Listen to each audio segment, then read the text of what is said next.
Salut à toi, grand fan de RC, c'est Toff pour Spin RC Speed. J'espère que tu apprécies actuellement les vidéos que je suis en train de faire. Étant donné que c'est, on va dire, encore la période creuse, je peux me permettre de faire plusieurs vidéos. Donc aujourd'hui, on va parler d'une question qu'on se pose quand on est débutant. Quelle voiture choisir pour commencer? Alors, je vais aborder 5 points qui vont vous permettre de choisir votre voiture pour commencer le modélisme. Donc après, ça peut s'appliquer aux avions, aux bateaux et des choses comme ça. C'est pas propre aux voitures, mais c'est à peu près pareil. À peu de choses près, vous allez rencontrer à peu près les mêmes points. Donc, pour commencer, déjà, on va s'attaquer à l'échelle. Donc l'échelle, qu'est-ce que c'est? C'est, admettons, un dixième, un huitième, un cinquième, un 16e et tout ça. Donc en fait, ça va définir un peu la taille de votre modèle. Donc ça correspond à quoi? En fait, quand on parle de 1 dixième, ça veut dire que la voiture que vous avez entre les mains a été divisée par 10 par rapport à son homologue réel. Donc bien sûr, si vous prenez une voiture de drift et un monster truck en 1 dixième, forcément le monster truck sera plus gros que la voiture de drift. À savoir que l'échelle la plus courante dans le modélisme, c'est le 1 dixième. Donc forcément, vous aurez un tas de modèles, on va dire, en 1 dixième. Après, si vous prenez plus gros, un huitième, un cinquième, vous aurez des modèles. Et si vous prenez plus petit, vous aurez également des modèles. Donc voilà pour le premier point. Donc moi, ce que je vous conseille, après vous faites comme vous voulez, mais ce que je vous conseille pour débuter, partez sur du 1 dixième. Ensuite, le deuxième point, vous avez la possibilité de choisir, par exemple, une voiture de piste, un monster truck, un buggy, un truggy. Donc ça, c'est vraiment au feeling. Ce que vous aimez bien, choisissez-le.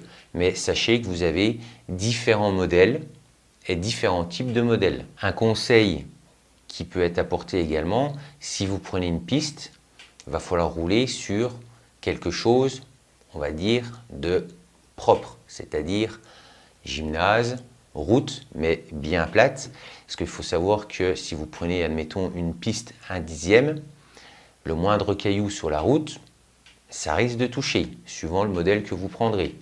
Donc après, c'est à vous de voir. Ce que je vous conseillerais, après c'est toujours, vous faites comme vous voulez, c'est de prendre un buggy. Donc c'est un peu le style là, donc ça passe, on va dire, pas partout, mais je veux dire, si vous allez rouler sur la route, dans le bois, ou si vous avez un peu de cailloux, ça passera sans problème. Tandis qu'une piste, c'est propre à la piste. Donc si un jour vous vous dites « Oh, j'aurais bien aimé faire 2-3 petits sauts, rouler dans la forêt », c'est mort.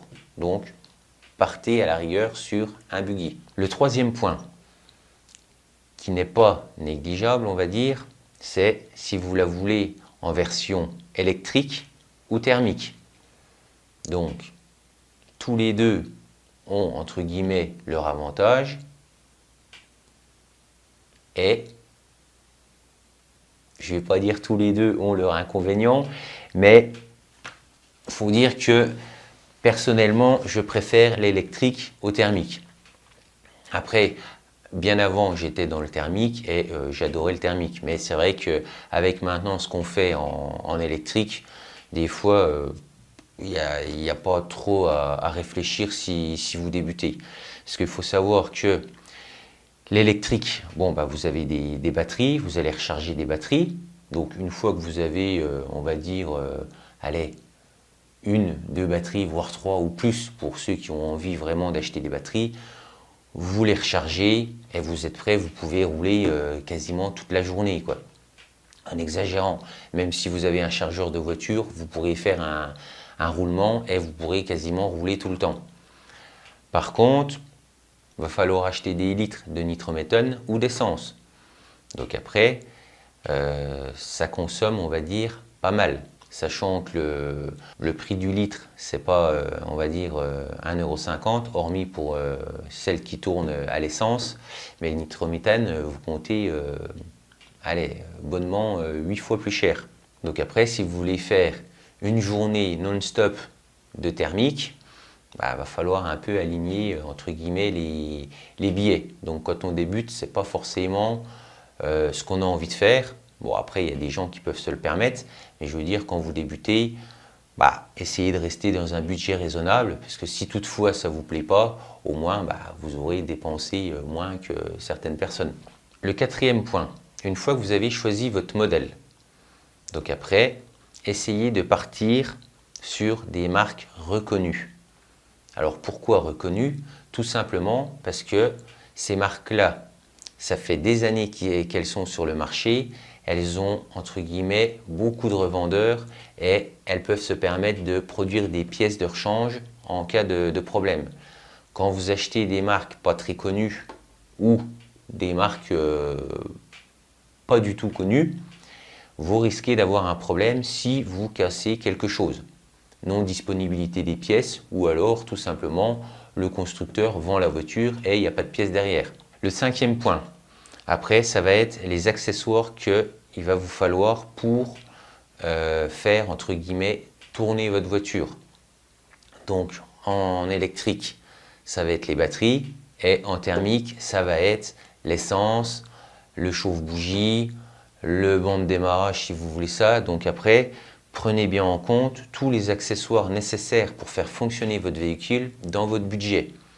Parce que si vous vous dites, ah bah oui, la thermique est moins chère que l'électrique, mais sauf que, admettons, derrière, vous n'avez pas pensé au banc de démarrage, vous n'avez pas pensé aux bougies, ou des bougies de rechange, ou des choses comme ça, le budget va vite regrimper, et au final, si vous avez fait le choix juste par rapport au budget, vous risquez d'être déçu. Donc, calculez bien tout ce qu'il vous faut pour faire fonctionner votre modèle. Donc là, j'ai mis 2 voitures, mais ça peut être également en avion, en bateau. Après, la taille change, les modèles sont électriques ou thermiques, donc après, c'est comme vous voulez. Donc voilà les points que j'avais à vous apporter pour votre premier choix au niveau d'un modèle RC. Si vous avez d'autres questions, n'hésitez pas à les mettre dans les commentaires. N'oubliez pas de cocher la petite cloche pour recevoir les notifications. Mettez un pouce bleu, ça aide pour faire connaître la chaîne. Et sur ce, amusez-vous bien avec vos RC. Ciao!